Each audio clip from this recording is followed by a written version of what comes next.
اسمع، كاين نقطة مهمة. تفضل. كاين دول ما عندهاش بترول. تونس نعم وضعيتها عادية، المغرب عادية. احنا حان الأوان لإعادة النظر في نقطتين أساسيتين. النقطة الأولى طبيعة الخدمة العمومية. اسكو السكن الاجتماعي خدمة عمومية؟ اسكو الرغيف الخبز خدمة عمومية؟ نعم أنا نقول لك نعم. اسمح لي، ساعة الخبز السكن الاجتماعي نعم. والرغيف نعم. الغازوال ب 13 دينار 70 لو لتر خدمة عمومية؟ نعم. حان الاول لاعاده النظر في الخدمه العموميه. لا استاذ انا نقول لك هذه كلها خدمه عموميه. انا اقتصادي. سامحني معليش استاذ انت اقتصادي وانا مواطن انا نمشي معاك اسمح لي انا نمشي معاك يا استاذ. دقيقه خليني انا نقول لك واش يقول لك المواطن اللي يسمع فينا يا استاذ.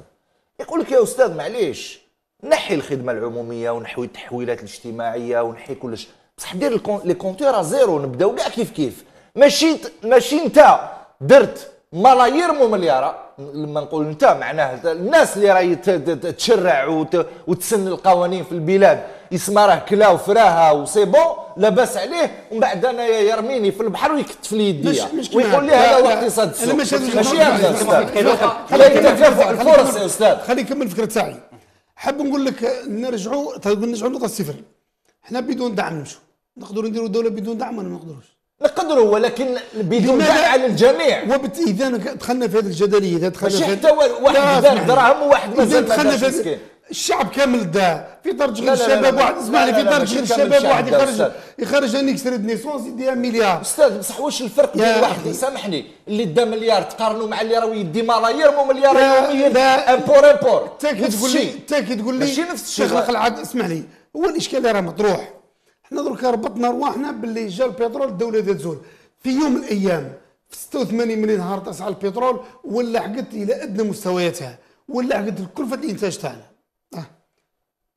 بقينا عايشين عادي بكل ما نحمله من تناقضات. دونك اذا المجتمع اسمع لي، اذا بقينا عايشين عادي ب 200,000 قتيل استاذ، بدوله كادت ان تنهار استاذ. هذه المراجعه. بدوله كادت ان تفقد سيادتها يا استاذ. انا معاك بسبب اننا ما قدرناش وما خممناش ليوم انخفاض سعر البرميل. 86 اصبح 6 دولار، قريب تبعنا في سوق السوداء.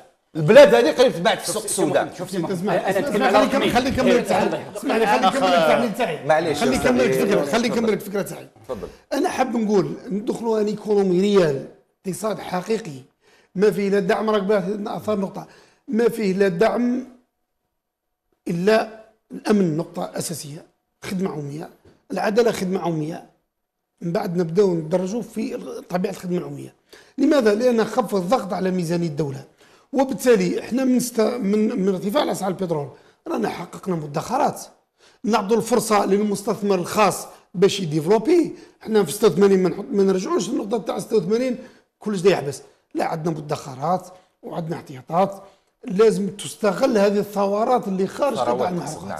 استاذ سامحني، حاب تقول باش ما تعودش عندنا نظره، انا مانيش حاب نقول تعود عندنا نظره تشاؤميه. لا ما كاينش تشاؤم استاذ، ما كان لا تشاؤم لا والو، رانا لاباس ومانيين والحمد لله. انا حبيت نقول فقط استاذ انت راك حاب تقول بانه لابد على الدوله ان تلغي هذا الدعم الاجتماعي، الدور الاجتماعي تاعها. استاذ كاين خبراء اخرين يقولوا لك راك غلط يا سي محمد، راك تقول لك كاين خبراء يقولوا لك راك غلط يا شيخ، يقول لك هذه المساله اللي تقول فيها صحيحه في النظري استاذ، ولكن في الواقع الجزائري غير صحيحه. لماذا؟ اقتصاديا. علاش في تونس؟ علاش في تونس مطبقه هذه؟ خليني نسمع السي بوشامه.